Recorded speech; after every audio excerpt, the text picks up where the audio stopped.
नमस्कार, स्वागत है आज आप सभी बच्चों का हमारी ड्राइंग क्लास में। आज हम कक्षा 12 की इस ड्राइंग क्लास में बच्चों हमारे प्रैक्टिकल सब्जेक्ट के बारे में चर्चा करेंगे, क्योंकि हमारा जो ये चित्रकला विषय है इसमें इसका एक पार्ट होता है प्रायोगिक कार्य का। इसमें प्रायोगिक कार्य के अंदर बच्चों हमारे इसका बहुत ही महत्वपूर्ण एक भाग है फाइल बनाना। हम जब भी प्रैक्टिकल एग्ज़ाम देने जाते हैं तो हमसे वहाँ फ़ाइल मांगी जाती है, और यह जो फ़ाइल होती है बच्चों, यह फ़ाइल हमारे इस एग्ज़ाम के लिए बहुत ही महत्वपूर्ण होती है। इस फ़ाइल के अपने निर्धारित अंक निर्धारित किए गए, वे इस फ़ाइल के आधार पर ही हमें दिए जाते हैं। जब भी हम एग्ज़ाम देने जाएंगे बच्चों, तो आप सबसे पहले वहाँ पे फ़ाइल जमा करने के लिए आपसे कहा जाएगा, और यह जो फ़ाइल होती है इसमें कम से कम 12 वास्तविक शीट्स आपके द्वारा बनाई गई इसमें लगी होनी चाहिए। ये जो 12 शीट्स होती हैं बच्चों, half imperial size 15 by 22 inch की आकार की होनी चाहिए। इस आकार की शीट हमारे इस फाइल में लगी हुई होनी चाहिए, तभी हमारी ये फाइल एक्सेप्ट की जाती है और ये हमें इसमें लगाने के लिए कहा जाता है। अतः आपको बच्चों इसकी पूरी जानकारी होनी चाहिए। इसके साथ साथ हमें एक स्केच बुक, एक रेखा पुस्तिका भी इसके साथ में जमा करानी होती है। यह जो रेखा पुस्तिका है बच्चों, स्केच बुक है, ये 8 गुणा 11 इंच के आकार की होनी चाहिए। इस स्केच बुक में कम से कम 20 black and white pencil sketch में बने हुए पृष्ठ लगे होने चाहिए। इनमें दिनांक, हाशिए और उनका परिचय शब्दों में लिखा हुआ होना चाहिए। बच्चों दिनांक तो आप समझते हैं, परंतु ये हाशिए अर्थात माउंटिंग क्या चीज़ है। माउंटिंग हमारे इस पृष्ठ में चारों तरफ एक बॉर्डर बनी हुई होनी चाहिए। यह बॉर्डर कैसी बच्चों, जैसा हम फोटो फ्रेम में फ्रेम करवाते हैं। हमारी जो फ़ोटो होती है बच्चों, इस फ़ोटो के चारों तरफ ये फ्रेम लगा रहता है और इसी फ्रेम को यहाँ पर माउंटिंग कहा गया है। यह जो फ्रेम है बच्चों, इसे माउंटिंग कहते हैं। यह माउंटिंग अलग अलग तरीके से की जा सकती है, अतः मैं आपको एक बहुत ही सरल और साधारण सी माउंटिंग के बारे में बताती हूँ। आप जब भी चित्र बनाएं तो उसके चारों तरफ पेंसिल से नाप कर एक हाशिया, एक पट्टी छोड़ दें, और जब चित्र पूर्ण हो जाए तब आप इस हाशिए में रंग, गहरा रंग, सामान्य रूप से काला रंग, इस हाशिए में कर सकते हैं। हम बड़े ही सरल रूप में ये माउंटिंग भी अपने चित्रों में कर सकते हैं। तो हमें हमारी इस फाइल में हमें माउंटिंग भी करनी है। हमारी जो ये फाइल है बच्चों, जिसमें 12 पृष्ठ हमें देने हैं, इनमें से जो 4 पृष्ठ हैं, 4 शीट्स हैं, उनमें वस्तु चित्र और प्राकृतिक दृश्य, प्राकृतिक चित्रण होना चाहिए। इनमें से एक शीट तो रेखांकन युक्त होगी, अर्थात एक शीट में मात्र स्केचिंग, आउटलाइन से ही किया हुआ एक दृश्य, एक वस्तु चित्र या प्राकृतिक दृश्य होना चाहिए। दूसरी एक और शीट के अंदर पेंसिल से बना हुआ चित्र तो होगा, लेकिन उसमें शेडिंग जरूर होनी चाहिए। छाया और प्रकाश, ब्लैक एंड वाइट शेडिंग उसमें पेंसिल से जरूर की जानी चाहिए। बाकी 2 शीट्स हैं बच्चों, वो रंगीन होनी चाहिए। और ये जो दोनों शीट्स हैं, जो कि पहले ही आपको बताया था, 15 बाई 22 इंच की हाफ इंपीरियर साइज़ की होनी चाहिए। तो इस प्रकार से ये 4 शीट्स थी। इनके अलावा और जो 4 शीट्स हैं बच्चों, इनमें संयोजन के दृश्य बने हुए होने चाहिए, जिनमें वस्तु संयोजन भी हो सकता है और प्राकृतिक संयोजन या प्राकृतिक दृश्य का भी निर्माण किया जा सकता है। वस्तु संयोजन अर्थात वस्तुओं का निर्माण, प्राकृतिक संयोजन या प्राकृतिक दृश्य, प्रकृति से जुड़े हुए दृश्यों का अंकन इसमें किया जाना चाहिए। इनमें 2 रंगीन अर्थात किसी भी एक रंग के माध्यम से, चाहे कोई सा भी कलर ले लें, तो ये जो 2 शीट हैं बच्चों हमारी, ये 2 रंगीन दृश्य उसमें बने हुए हों। साथ ही जो बाकी 2 शीट्स हैं बच्चों, उनमें मिश्रित माध्यम काम में लेना है। मिश्रित माध्यम क्या, जिसमें मिला जुला माध्यमों का प्रभाव हो। जैसे आप इन 2 शीटों के अंदर जल रंग भी काम में ले सकते हैं, तो उसके ऊपर से मोम कलर भी आप लगा सकते हैं, या कुछ उसमें चिपका भी सकते हैं, या अन्य और माध्यमों का भी उसमें प्रयोग कर सकते हैं। जैसे आप पेंसिल से उसमें काम कर लें, फिर मोम रंग उसमें आप काम में ले सकते हैं। तो इस प्रकार से आप इनमें 2-3 जितना भी आप चाहें उन माध्यमों को, अर्थात मिश्रित माध्यमों का प्रयोग हमारे इन शीट्स में कर सकते हैं। ये जो हमारे विषय दिए गए हैं बच्चों, यह हमें बार बार पढ़ने को मिलेंगे। वस्तु चित्रण और प्राकृतिक दृश्य, इनका अंकन हमें इनमें करना है। साथ ही साथ इसका आकार भी पूर्व निर्धारित है। ये 1/4 इंपीरियर साइज के, अर्थात 15 बाई 11 इंच के ये जो पृष्ठ हैं, शीट्स हैं, वो होनी चाहिए। इसके अलावा बाकी बची 4 शीट्स बच्चों, ये स्थानीय लोक कलाओं पर आधारित जो डिज़ाइंस हैं, आकार हैं, उनसे प्रेरित होनी चाहिए। हमारे आसपास जो भी लोक कलाएँ हैं, लोक कलाएँ जैसे हमारे राजस्थान की लोक कलाएँ हैं, रंगोली, मेहंदी, मांडना, अल्पना जैसी कलाएँ, तो हम अपनी इन्हीं लोक कलाओं से प्रेरित होकर ये चित्र बनाएंगे। इन लोक कलाओं में जो डिज़ाइंस बनाए जाते हैं, अलग अलग तरीके के आकार बनाए जाते हैं, उन्हीं का हमें यहाँ प्रयोग करना है। साथ ही साथ हमें जो इन कलाओं में, इन लोक कलाओं में जो साधन काम में लिए जाते हैं, रंग, आधार और अन्य साधन भी, हमें उन्हीं संसाधनों से, स्थानीय संसाधन जिनको कहा जाता है, इन्हीं स्थानीय संसाधनों से इन चित्रों को बनाना है, चाहे इसमें रंग हो या अन्य कोई साधन हो। और ये चित्र हमें इस फाइल में लगाने हैं। इनका आकार भी बच्चों 1/4 इंपीरियर अर्थात 15 बाई 11 इंच निर्धारित किया गया है। हमारी ये जो फाइल है, इसके अलावा जैसा हमने बताया था, एक स्केच बुक भी हमें इसमें लगानी है। जैसा कि आपको पहले ही बताया बच्चों, इस स्केच बुक में 20 पृष्ठ होने चाहिए। ये सभी जो स्केचेस हैं, ये पेंसिल से बने हुए होंगे और पेंसिल के ही चित्र संयोजनों से संबंधित चित्र हमारे इस स्केच बुक में होने चाहिए। ये जो चित्र हैं, ये संयोजन का अध्ययन करने के दौरान जो हमें प्राप्त होंगे, जैसे भूदृश्य, पशु पक्षियों के चित्र, पेड़ पौधे, फूल पत्तियाँ, गांव, तालाब जैसे विभिन्न प्रकार के जो संयोजनात्मक दृश्य हैं, जिनमें बाजार का दृश्य, मेला, उत्सव, पनिहारन, बहुत से विषय हैं जो हम संयोजन तत्व पढ़ेंगे, विषय पढ़ेंगे बच्चों, उसमें हम विस्तार से चर्चा करेंगे। तो हम जो संयोजन विषय पढ़ने के दौरान दृश्यों के बारे में चर्चा करेंगे, उन्हीं सब दृश्यों का हमें इस स्केच बुक में अंकन करना है। जैसे कुछ उदाहरण तो हमने यहाँ पर ले लिए ही हैं। इस प्रकार से बच्चों, ये थी हमारी फाइल के बारे में चर्चा। हम हमारी इस फाइल में बहुत से वस्तु चित्र, प्राकृतिक दृश्य और संयोजन के दृश्यों का अंकन करेंगे, परंतु अंकन करने से पहले हमारे पास साधन तो होने चाहिए। हमें क्या क्या सामग्री चाहिए होगी इस फाइल को बनाने के लिए, हम उन सामग्रियों के संबंध में भी चर्चा करते हैं। चित्रकला के आवश्यक तत्व जिसको कहा गया है। बच्चों, चित्रकला के आवश्यक तत्व क्या क्या हैं? हम जब फाइल बनाते हैं, चित्र बनाते हैं, तो हमें किन किन चीज़ों की ज़रूरत पड़ती है, हम उन्हीं सब के बारे में चर्चा कर रहे हैं। हमें सामग्री में सबसे पहले क्या ज़रूरत पड़ेगी बच्चों?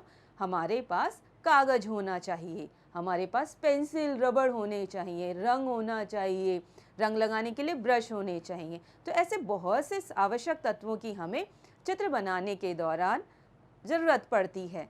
हमें यहाँ पर इन तत्वों के बारे में, जो कि बहुत ही साधारण से हमें लग रहे हैं, इनका यहाँ विस्तार से जब इसका अध्ययन कराया जा रहा है तो इसका उद्देश्य क्या है? बच्चों, ये इसलिए पढ़ाया जा रहा है आपको ताकि चित्रकला में व्यवहार किए गए साधनों की आप पहचान कर सकें। अर्थात जो भी हम ये आवश्यक तत्व अर्थात साधन हम काम में ले रहे हैं, आप इन्हें पहचान सकें कि हम क्या काम में लेना चाहते हैं, क्या काम ले रहे हैं। तो पहले हमें पहचान होनी चाहिए, इसलिए हम इन आवश्यक तत्वों के संबंध में पढ़ रहे हैं, चर्चा कर रहे हैं। दूसरा, जल रंग, एक्रेलिक और तैल रंगों में भिन्नता पहचान पाएंगे। अगर हम इस अध्ययन में हम इन सभी तत्वों का विस्तार से अध्ययन करेंगे तो हम इन सभी चीज़ों में अंतर कर पाएंगे। विशेष रूप से अंतर हमें रंगों में करना आना चाहिए कि जल रंग कैसा होता है, कैसे काम में लिया जाता है, एक्रेलिक रंग का प्रभाव क्या है, तैल रंगों का प्रभाव क्या है, कैसे काम में लिया जाता है। हमें क्या बनाने के लिए कौन सा रंग सबसे ज़्यादा उपयुक्त होगा। तो जब तक रंगों के बारे में जानकारी नहीं होगी तब तक हम कैसे निर्धारित कर पाएंगे। अतः हमें इन सभी तत्वों के बारे में, साधनों या आवश्यक सामग्रियों के बारे में जानकारी होना अति आवश्यक है। और हर प्रकार के ब्रश के बारे में भी हम तभी बता पाएंगे जब हम ब्रशों की जानकारी लेंगे। अतः बच्चों, हमें इन साधनों की आवश्यकता ज़रूरी है। चित्रकला के विभिन्न साधनों का सही प्रयोग कैसे करें। हम किसी कृति अर्थात पिक्चर, चित्र को बनाने के लिए रचना कैसे करें। किसी कृति, चित्र की रचना करनी है तो हमें इन साधनों की आवश्यकता होगी। और हम सबसे सुंदर चित्र कब बना पाएंगे, जब हमें सही और उपयुक्त साधन की जानकारी होगी, तभी हम उन्हें चुन पाएंगे और एक अच्छा, बेहतरीन, सुंदर चित्र बना पाएंगे। सजीव और निर्जीव वस्तुओं का और उनके कार्यों का अंकन कर सकेंगे। और जब चित्र बनाएंगे तो हम सही, जो वस्तु निर्जीव दिखती है, जो वस्तु सजीव दिखती है, हम सभी उन वस्तुओं का अंकन बड़ी ही सफलता और सरलता से तभी कर पाएंगे जब हम सही साधन का चुनाव कर सकेंगे। अतः बच्चों, हमें इन निर्जीव हो चाहे सजीव हो, सभी तत्वों के निर्माण और उनका कार्य को सही तरीके से अंकित करने के लिए हमें संसाधनों की जानकारी बहुत ही आवश्यक है। इन संसाधनों में बच्चों बहुत ही साधारण आधारभूत संसाधन है पेंसिल। हमारे पास पेंसिल होनी चाहिए। और पेंसिल भी बच्चों, चित्रकला की चर्चा कर रहे हैं हम, तो विशेष प्रकार की पेंसिल, जिनमें 2B, 4B, 6B और 8B, आपको शायद यहाँ दिख नहीं रहा हो बच्चों। 2B 2 तो इसका नंबर है और B का मतलब ब्लेड है। पेंसिल का जो आगे का पॉइंट होता है, जो ग्रेफाइट का बना होता है बच्चों, ये उसकी क्वालिटी है। ये ब्लेड है, B फॉर ब्लेड। तो 2 नंबर की पेंसिल हमें ज़रूरत पड़ती है। 4 नंबर की पेंसिल, 6 नंबर की पेंसिल और 8 नंबर। ये जो 2B, 4B और 8B पेंसिल है बच्चों, ये हमारे चित्रकला के लिए सबसे उपयुक्त पेंसिल मानी जाती है, जिससे हम छाया प्रकाश का अंकन बहुत ही स्पष्ट कर सकते हैं। पेंसिल के अलावा ये बड़ा ही सरल सा साधन है बच्चों, शार्पनर, रबर, शीट इत्यादि। लेकिन इसे पेंसिल को पकड़ने का तरीका बहुत ही विशिष्ट है। जब हम रेखांकन करते हैं तो हम बड़े ही सरल तरीके से इसे पकड़ सकते हैं, लेकिन छाया प्रकाश जब हमें उसे बनानी होती है बच्चों, तो थोड़ा आड़ा, फ्लैट और लंबे पॉइंट वाली पेंसिल को ही हम काम में लें तो बहुत ही उपयुक्त रहता है। इसके अलावा बच्चों बहुत सी ब्रशेज़ हमारे सामने जैसा चित्र में दिख रही है, वह भी हमें आवश्यक होती है। ये ब्रश बहुत अलग अलग तरीके की होती हैं, जैसे फ्लैट ब्रश, जिसे चपटी ब्रश भी कहा जाता है। सॉफ्ट हेयर ब्रश, यह बड़ी ही कोमल और बारीक चित्रांकन में प्रयुक्त की जाती है। राउंड ब्रश, जो भी गोल ब्रशेस होती हैं उन्हें राउंड ब्रश कहा गया है। हॉग हेयर ब्रश बच्चों, ये ऑयल पेंट में काम में ली जाती है। हॉग हेयर ब्रश ये चपटी ब्रश होती है, इसके जो बाल होते हैं कुछ सख्त होते हैं। इसके अलावा ये जो ब्रशेस हैं बच्चों, ये ब्रशेस अपना अलग अलग प्रभाव रंगों में दिखाती हैं और यही प्रभाव हमारे इस चित्र में दिखाया गया है। इन ब्रशों के इस प्रभाव के आधार पर ही, इनके प्रयोग के आधार पर ही हम ब्रश का चुनाव करते हैं कि हम अगर कोई चित्र बनाएं तो हमें कौन सी ब्रश ज़रूरत होगी या कौन सी ब्रश की आवश्यकता होगी। बच्चों, इन सामग्रियों का हम जब शुरुआत में एक सफ़ेद कागज़ का टुकड़ा लेते हैं तो सबसे पहले सामग्री की ज़रूरत होगी यह कागज़ का टुकड़ा, और फिर उसके बाद में पेंसिल और रबर की सहायता से ही सर्वप्रथम हम कागज़ पर ड्राइंग स्केच बनाते हैं। स्केच बनाने के बाद ही हम रंगों का चुनाव करते हैं, चाहे वो जल रंग हो, पोस्टर कलर हो, कोई एक्रेलिक कलर हो या अन्य कोई रंग हो, हम उनका प्रयोग उस कागज़ पर कर सकते हैं। इसमें जब हम रंगों का प्रयोग करते हैं तो आवश्यकता अनुसार अलग अलग आकार के ब्रशों द्वारा हम ये रंग अपने उस चित्र में प्रयुक्त कर सकते हैं।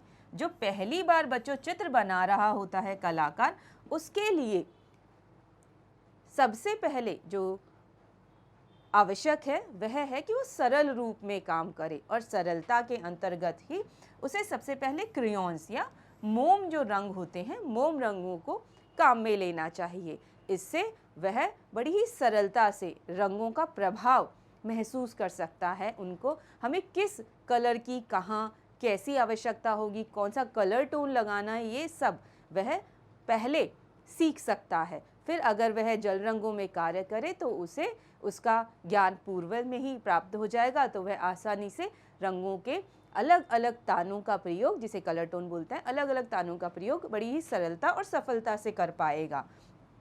इसलिए हमें कॉर्ट्रेज शीट पर, जो कि बड़ा ही सरल और अच्छा साधन है, कॉर्ट्रेज शीट पर इन रंगों का प्रयोग करना चाहिए। और ये जो छात्र बच्चों जो शुरुआती है उसके लिए साधारण कागज लेकर उस पर अभ्यास उसे करना चाहिए। अलग अलग माध्यमों का प्रयोग करते हुए अगर वह बच्चा अभ्यास करता है तो बड़ी ही सरलता से वह इस अभ्यास के माध्यम से रंगों और ड्राइंग करना रंगों का सही प्रयोग और ड्राइंग करना सीख लेता है। बच्चों, हम जब अपनी फाइल बनाएंगे हम इन संसाधनों का प्रयोग उसके बारे में करेंगे। अतः हमने संसाधनों की आपको जानकारी दी, परंतु हमें हमारी इस फाइल में बहुत से चित्र बनाने हैं, जैसे वस्तु चित्रण, जैसे प्राकृतिक चित्रण, संयोजन के दृश्य। तो हम इन्हीं विषयों में से एक अपना विषय लेते हैं, वस्तु चित्रण। हम हमारी इस फाइल में वस्तु चित्रण कैसे करेंगे? सबसे पहले वस्तु चित्रण होता क्या है?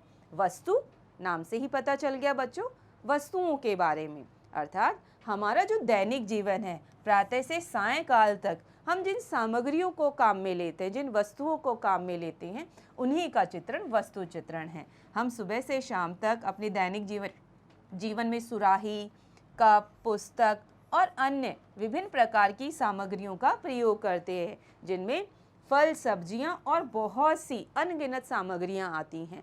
इन्हीं के चित्रण को वस्तु चित्रण कहा गया है।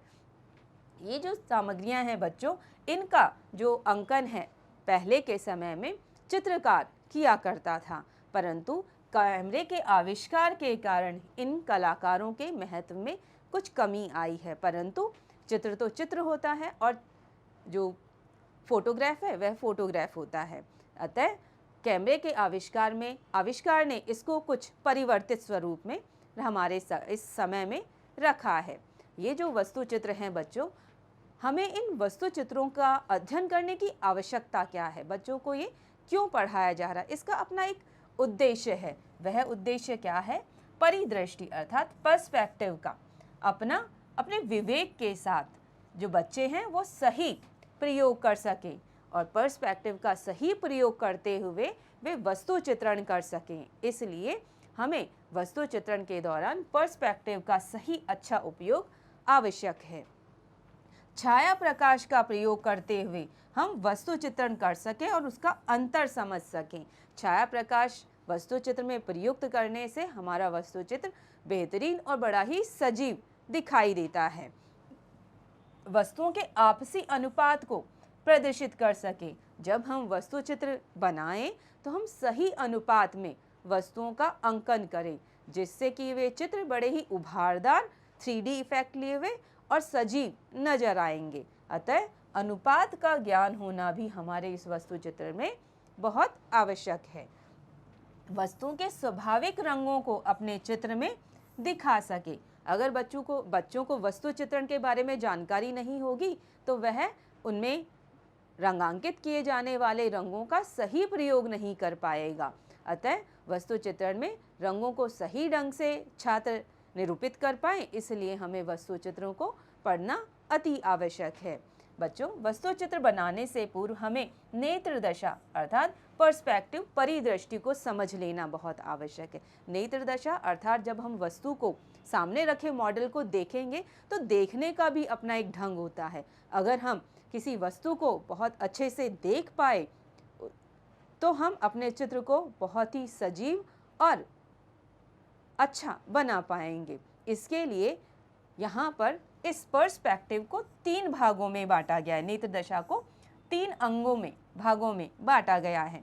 पहला है रेखीय नेत्र दशा, लाइनर पर्सपेक्टिव, और दूसरा है वृत्तीय नेत्र दशा, सर्कुलर पर्सपेक्टिव, और तीसरा रंग नेत्र दशा, कलर पर्सपेक्टिव में बांटा गया है। इसमें यह जो लाइनर पर्सपेक्टिव है बच्चों, ये अपने आप में बड़ा ही शुरुआती प्रारंभिक पर्सपेक्टिव या दृष्टि है। इसमें हमारे आसपास जितनी भी वस्तुएं हैं और उनमें जो रेखिकता है मतलब सीधापन है, हमें पहले वह देखना चाहिए, क्योंकि सीधी चीज़ों को बनाना सरल होता है, आसानी से हम स्केल के ज़रिए उसे बना सकते हैं। तो जब भी हम कोई वस्तु बनाएं तो हमें उसमें रेखीयता देखनी चाहिए, जिससे कि हम उस वस्तु को आसानी से और जल्दी बना सकें। यह जो रेखीय पर्सपेक्टिव है बच्चों, इसमें जो भी सीधी रेखाएं हैं वह हमें दिखती तो सीधी हैं, परंतु उनका अपना गूढ़ रहस्य होता है, हमें वही समझना है। जैसा इसका एक बहुत ही सरल और छोटा सा उदाहरण लेकर हम इसे समझते हैं। हमें हमारे इस वातावरण में रेल की पटरियां दिखाई देती हैं। ये जो रेल की पटरियां हैं, दो सीधी रेखाएं होती हैं, लेकिन जब हम इन रेल की पटरियों को एक स्थान से खड़े होकर दूर देखते हैं तो यह हमें दूर कहीं मिलती हुई नजर आती हैं और दो रेखाएं यहाँ हमें मिलती हुई दिखती हैं। परंतु अगर हम वास्तव में देखें तो क्या रेल की पटरियां आपस में कभी मिलती हैं? नहीं, कभी नहीं मिलती। लेकिन चित्र में ये मिलती हुई नजर आती हैं। यही है रेखीय परिदृष्टि या लाइनर पर्सपेक्टिव। ऐसा ही एक और यहाँ पर दिखाया गया है बच्चों। इन पेड़ों को देखिए, ये जो पेड़ बनाए गए हैं ये समानांतर पटरियों की ही भांति दूर एक रेखा में अंकित किए गए हैं। ये भी हमें आगे जाकर दूर कहीं मिलते हुए नजर आते हैं। और इनकी जो सीधी यह लंबवत ऊंचाई है बच्चों, यह भी क्रमिक रूप से एक के बाद एक छोटी होती हुई यहाँ पर दिखाई देती है। पेड़ यहाँ पर छोटे नहीं हैं, लेकिन दूरी के कारण वह हमें छोटे दिखाई देते हैं। अतः ये जो रेखीय पर्सपेक्टिव है, लाइनर पर्सपेक्टिव है बच्चों, यह हमें एक अलग प्रभाव लिए हुए हमारे चित्रों में हमें अंकित करना होता है। जैसा हमें दिख रहा है या वास्तव में होता है वह नहीं, जैसा दिख रहा है वैसा हमें यहाँ बनाना होता है। अतः इस रेखीय दृष्टि को समझना बहुत ही आवश्यक है। इसके अलावा भी बच्चों हमारे वातावरण में बहुत सी वस्तुएं हैं, जिसमें हमने सीधी वस्तुओं के बारे में तो चर्चा कर ली। हम अन्य आकार, जिसमें एक बहुत ही सरल उदाहरण के साथ हम ये समझते हैं। वृत्तीय वस्तुएं, हमारे आसपास की जो वस्तुएं हैं गोलाकार या गोलाई लिए हुए भी होती हैं। ये जो वस्तुएं गोलाई लिए हुए होती हैं बच्चों, ये भी अपनी वस्तु स्थिति के आधार पर अपनी गोलाई में परिवर्तन लेती हुई हमको नजर आती है।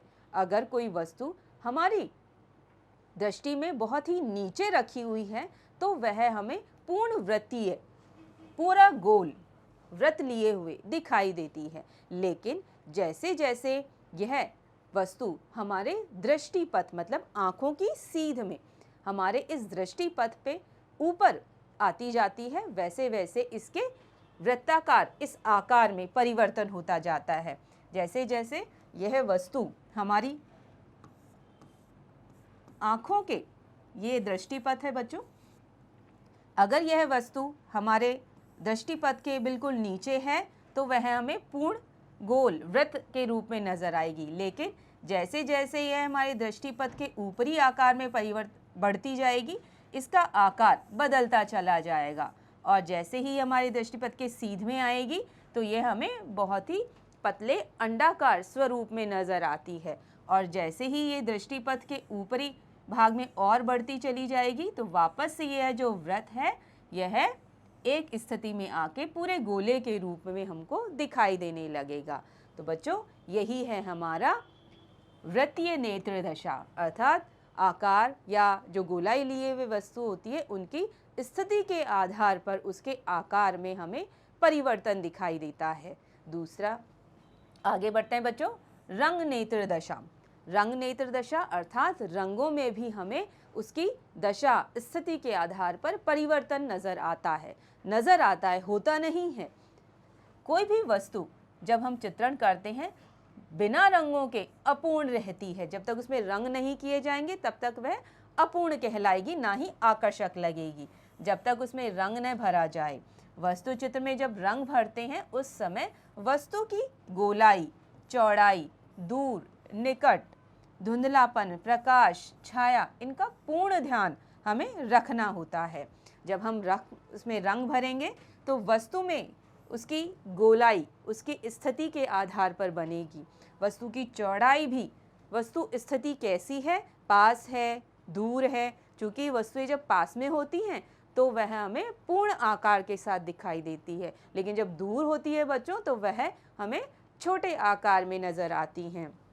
अतः वस्तु की जो स्थिति है, दूर है, निकट है, इससे उसका रंग प्रभावित होता है। ये जो रंग है अगर दूर है तो धुंधला दिखाई देगा और अगर पास में है तो प्रकाश युक्त या गहरा रंग, चमकीला रंग दिखाई देगा। साथ ही साथ इसमें उसके जो छाया प्रकाश है वह भी पूर्ण रूपेण प्रभावित होगा। छाया प्रकाश के आधार पर रंग बदल जाते हैं। अतः हमारा यही था बच्चों रंग नेत्र दशा, क्योंकि स्थिति रंगों पर भी अपना प्रभाव डालती है। इसको हम एक उदाहरण के साथ समझते हैं, जैसा हमारे इस चित्र में दिखाया गया है। बच्चों यहाँ पर एक गिलास है जिसमें ऑरेंज कलर का कुछ पानी वगैरह भरा हुआ है। उसके आगे एक सेब जैसा आकार रखा हुआ है और ये दोनों एक नीले जिल्द वाली किताब के ऊपर रखे हुए हैं। यह जो नीले जिल्द वाली किताब है बच्चों, अगर आप इसे गौर से देखें तो इसका जो आगे का यह आकार है, नीला रंग है, यह हल्का हो गया है। क्यों? क्योंकि इस दिशा से यहाँ पर सूर्य का प्रकाश दिखाया गया है। जब यह नीली जिल्द प्रकाश के प्रभाव में आई तो हमें हल्की दिखाई देने लगी और वही नीली जिल्द हमें प्रकाश यहाँ कम होता हुआ गिलास और इनकी छाया यहाँ पर रही, इसलिए यही नीला रंग हमको यहाँ पर कुछ गहरा और चमकीला दिखाई दे रहा है। ऐसा ही बच्चों यहाँ सेब के रंग में भी हुआ है। यह जो सेब का आगे का हिस्सा है, चूंकि ये प्रकाश में है इसलिए हमें चमकदार दिखाई दे रहा है, जबकि इसका जो पीछे का हिस्सा है यह छाया होने के कारण गहरे लाल रंग में दिखाई दे रहा है। और बिल्कुल ऐसा ही गिलास के साथ भी हुआ है। अतः रंगों की जो स्थिति है वह भी वस्तु स्थिति के साथ बदलती है। बच्चों यहाँ पर हम वस्तुओं को नापना, उनका अनुपात लेना भी सीखेंगे, क्योंकि जब हम कोई चित्र बनाते हैं तो चित्र बनाने के लिए हमें इन सभी दृष्टियों की आवश्यकता होती है। हम वस्तुओं को अच्छे से अगर भांप लेते हैं, देख लेते हैं तो हम सफलता से चित्र बना पाते हैं।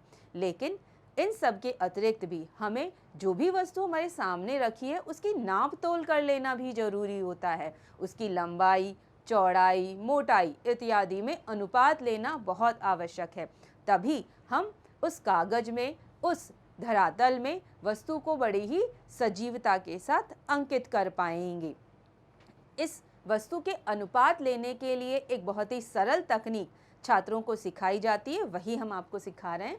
बच्चों यहाँ पर एक टेबल और एक कुर्सी के उदाहरण से उसका अनुपात लेना सिखाया गया है। हमारी अनुपात लेने के लिए बच्चों पेंसिल या किसी पतली डंडी की सहायता ली जाती है। चूँकि हमारे हाथ में पेंसिल होती है, वह हमारे लिए बड़ी ही सरल माध्यम है यह अनुपात लेने का। अतः हमारी लंबी पेंसिल के माध्यम से हम ये अनुपात निर्धारित कर सकते हैं। टेबल की इस ऊंचाई में दर्शक या जो चित्रकार है वह इस लंबाई को पेंसिल के आधार पर नाप रहा है। चूँकि 3 उंगलियों की सहायता से और अंगूठे को आगे रखकर इस पेंसिल को लंबवत रखा गया है और इस टेबल की ऊंचाई नापी जा रही है। इस ऊंचाई के बाद में हमें इसकी चौड़ाई भी नापनी होती है। जैसे यहाँ इस कुर्सी की चौड़ाई पेंसिल को आड़ा करके नापी जा रही है। इनमें अनुपात निर्धारित किया जा रहा है कि लंबाई और चौड़ाई में कितना अनुपात है। अनुपात लेने से हम वस्तुओं का जो आकार है उसको बहुत सटीक बना पाएंगे। वस्तु का अगर अनुपात सटीक है तो जैसी वस्तु हमारे सामने रखी है हूबहू हम उसको अपने धरातल में, कागज में या शीट में अच्छे से अंकित कर पाएंगे। अतः हमें वस्तुओं का इस अनुपात को, नाप तोल को जानना बहुत ही आवश्यक है, इसका निर्धारण करना बहुत आवश्यक है। साथ ही साथ अनुपात में बच्चों हमें उसकी मोटाई भी इसी प्रकार से नाप लेनी चाहिए। इसी का एक और उदाहरण हमारे इस चित्र में दिखाया गया है बच्चों कि किस प्रकार से कलाकार को अनुपात लेने के लिए वस्तु के सामने बड़ी सही स्थिति में सीधे बैठकर उसको देखना चाहिए और अपनी पेंसिल के माध्यम से उसका अनुपात लेना चाहिए। जैसा यहाँ पे यह चित्रकार एक कुर्सी पर बैठकर बिल्कुल सीधी अपनी पीठ रखकर बिल्कुल सामने की तरफ अपनी यह पेंसिल इसने लंबवत रखी है और वह इस मिट्टी के बर्तन को देख रहा है। एक आंख बंद करके पेंसिल की सहायता से इसकी लंबाई चित्रकार द्वारा देखी जा रही है। तत्पश्चात इसी तरीके से पेंसिल आड़ी करके इसी सुराही की चौड़ाई को भी नापा जाएगा और दोनों में अनुपात निर्धारित करके हमारे इस चित्र को सुराही के चित्र को या ये जो मिट्टी का पात्र है इसको कागज में बनाया जाएगा। बच्चों, यहाँ पर चित्रों में अनुपात लेने के पश्चात उनमें छाया और प्रकाश का निर्धारण भी बहुत आवश्यक है, क्योंकि छाया प्रकाश ही हमारे चित्र को सजीव बनाता है। वस्तु चित्र में केवल बाह्य रेखाओं द्वारा ही चित्र को पूरा नहीं किया जा सकता, वह अपूर्ण रहता है जब तक कि उसमें छाया प्रकाश का अंकन न किया जाए, न दिखाया जाए। छाया व प्रकाश दिखाने से वह जो वस्तु है वह बहुत ही सजीव लगने लगती है। अतः वस्तुओं को उभारदार और सजीव दिखाने का एक बहुत ही अच्छा माध्यम है छाया प्रकाश। इस पेंसिल शेडिंग या छाया प्रकाश या रंगों के द्वारा शेडिंग करके हम वस्तुओं को उभारदार और सजीव दिखा सकते हैं। जैसा एक उदाहरण से समझते हैं। यहाँ हमारे इस चित्र में एक अंडा बनाया गया है। ये जो अंडा है बड़ा ही अजीब सा और केवल रेखाओं से युक्त हमें दिखाई देता है। मोटी रेखा, बाह्य मोटी रेखा बनाई गई है और भीतरी बारीक रेखाओं का एक जाल सा बना दिया गया है। परंतु इसी अंडे के आकार में ऊपर की तरफ छाया प्रकाश बड़ी ही सफाई के साथ किया गया है। पेंसिल शेड की गई है इसमें।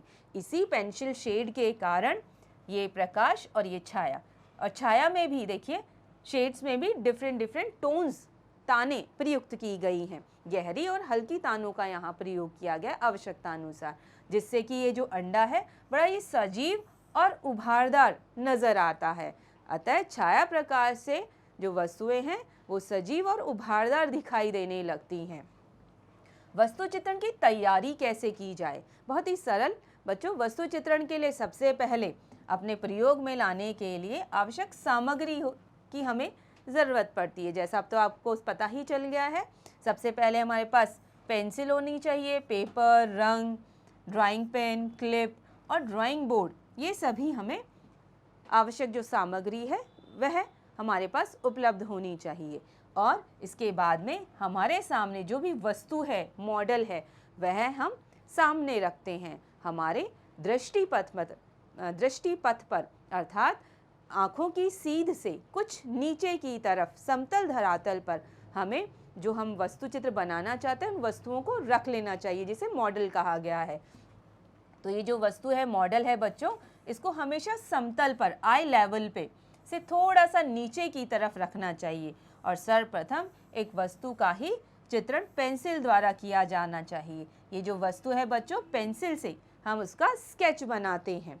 और वस्तु चित्र से पहले ड्राइंग जो शीट है बच्चों, उसे ड्राइंग बोर्ड पर ड्राइंग पिन की माध्यम से ड्राइंग बोर्ड के बीचों बीच उसे सेट कर लेना चाहिए, ताकि हम उस कागज को आसानी से घुमा सकें और उस पर काम कर सकें। अतः ड्राइंग बोर्ड पर पिन की सहायता से शीट को बीचों बीच कस के हम सफलता से वस्तु चित्र हमारी उस शीट में बना सकते हैं।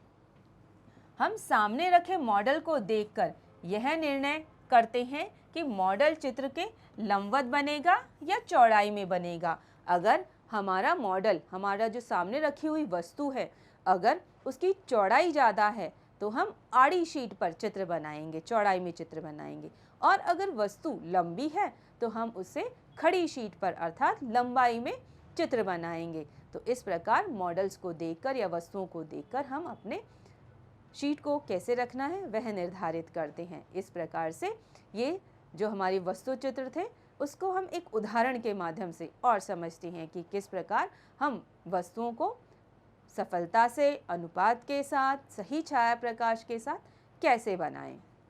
यहाँ पर बच्चों हम इसे पुस्तक भी कह सकते हैं, एक डिब्बा भी कह सकते हैं। तो हम ये डिब्बा अपने खाली कागज पर कैसे बना सकते हैं, इसको हम यहाँ समझते हैं। सबसे पहले हम इसके जो धरातलीय रेखा है उसके आधार पर, ये धरातलीय रेखा है बच्चों, इसके आधार पर हम इसके ऊपरी कोणों का अंदाजा लगाते हैं कि इन कोणों में क्या अनुपात है। वही अनुपात की बात आ गई बच्चों। तो सबसे पहले हमें इस सीधी रेखा के आधार पर इन कोणों में अंदाज़ा लगाना है, अनुपात लेना है, और इसी के आधार पर हम ये दोनों रेखाएं बनाते हैं। चूँकि हमारी ये जो मध्य रेखा है यह बिल्कुल 90 डिग्री के कोण में सीधी खड़ी है। इस प्रकार से इन तीनों रेखाओं का यहाँ पर कोणीय स्थिति के आधार पर अंकन करेंगे। तत्पश्चात इसकी जो ऊपरी रेखाएं हैं वे समानांतर रेखाएं हैं। जब ये लाइन बन जाएगी तो इसी के समानांतर हम ऊपरी रेखाओं का भी निर्माण करेंगे। तत्पश्चात इन रेखाओं के आधार पर हम आमने सामने की रेखाओं का निर्माण कर लेंगे। चूँकि हमारे पास यह रेखा बन चुकी है यहाँ पर, तो हम इसी के समानांतर इसके सामने वाली रेखा का निर्माण कर लेंगे और इसके समानांतर इस रेखा का भी निर्माण कर लेंगे। इस प्रकार यह धरातल के अनुपात के साथ शुरू होती है और बड़ी ही क्रमबद्ध रूप से हम अपने इस चित्र को पूर्ण कर सकते हैं। इसी का एक और उदाहरण लेते हैं बच्चों हम, गिलास। जैसे एक यह इस बॉक्स के ऊपर रखा हुआ गिलास का चित्र हमें बनाना था, तो यह गिलास लिया गया है। गिलास बनाने का बहुत ही सरल तरीका यहाँ बताया गया है कि सबसे पहले एक सीधी रेखा खींचें और सीधी रेखा खींचने के पश्चात इसके मुंह और तलवे में जो अनुपात निर्धारित किया गया है उस अनुपात के आधार पर धरातल की, तलवे की रेखा, इस मध्य रेखा इसे मानते हुए खींच लेते हैं। तत्पश्चात हम इसके मुंह की रेखा खींचते हैं जैसे कि यहाँ पर खींची गई है, और इसी के आधार पर जब ये दोनों रेखाएं बन जाएंगी तब हम इनके किनारों को, आपसी किनारों को मिला देंगे, और जब इन किनारों को मिला देते हैं तो एक ज्यामितीय आकार का गिलास हमको यहाँ दिखाई देता है। अब बच्चों इसमें वृत्तीय दृष्टि हम इसमें निर्मित करते हैं। इसका जो मुंह और तलवा है चूँकि वो गोल है और हमारी दृष्टि पथ के सामने है, अतः वह वृत्त तो नजर आएगा नहीं बच्चों, अंडाकार नजर आएगा। तो यही अंडाकार आकार हमें ऊपर और नीचे की तरफ बना देना है। इस प्रकार यह गिलास बन जाएगा और हम एक वस्तु चित्र का सफल अंकन कर पाएंगे। इस प्रकार इन सभी चीज़ों को ध्यान में रखते हुए ही हम सही प्रकार से वस्तु चित्रण कर सकते हैं। बच्चों सारांश में अगर हम देखें तो जो एक कला का विद्यार्थी है उसके लिए वस्तु चित्र के विभिन्न तत्वों को और तकनीकों को जानना बहुत ही आवश्यक है। इन तकनीकों में एक है परिदृश्य, जिसे पर्सपेक्टिव कहा गया है, इसके बारे में अपन ने चर्चा की। एक है छाया प्रकाश, लाइट एंड शेड, छाया प्रकाश के माध्यम से वस्तु चित्र में उभार उत्पन्न किया जा सकता है। तीसरा है संयोजन, जो कि हम आगे भी पढ़ेंगे। संयोजन का अर्थ है सहयोजना। सहयोजना अर्थात सोच समझकर योजनाबद्ध तरीके से वस्तुओं को एक साथ रखना, यह है संयोजन। तो हम कैसे एक से अधिक वस्तुओं को एक साथ रखकर वस्तु चित्रण करते हैं, यह भी सुनियोजित ढंग से, यही संयोजन के अंतर्गत आता है। अतः इन्हीं सभी रीति प्रक्रियाओं का अगर हमें जानकारी हो तो हम एक बहुत ही सुंदर चित्र का निर्माण कर सकते हैं। अतः हमें इन सभी के बारे में जानकारी होना अति आवश्यक है। हमें यह जो हम सभी इन तत्वों के बारे में पढ़ रहे हैं, इन सभी तत्वों का अगर हम निरंतर अभ्यास करते हैं, इस अभ्यास के आधार पर ही हम इन चित्रों को बनाने में आगे बढ़ पाएंगे। विश्वास के साथ हमें इनका अभ्यास करना चाहिए, तभी हम सही वस्तु चित्रण कर सकेंगे। अतः अभ्यास ही हमें वस्तु चित्रण में दक्ष बना सकता है। बच्चों हमारे आज की क्लास यहीं ख़त्म होती है। हम इसका अगला भाग अगले वीडियो में देखेंगे। तब तक के लिए नमस्कार, धन्यवाद।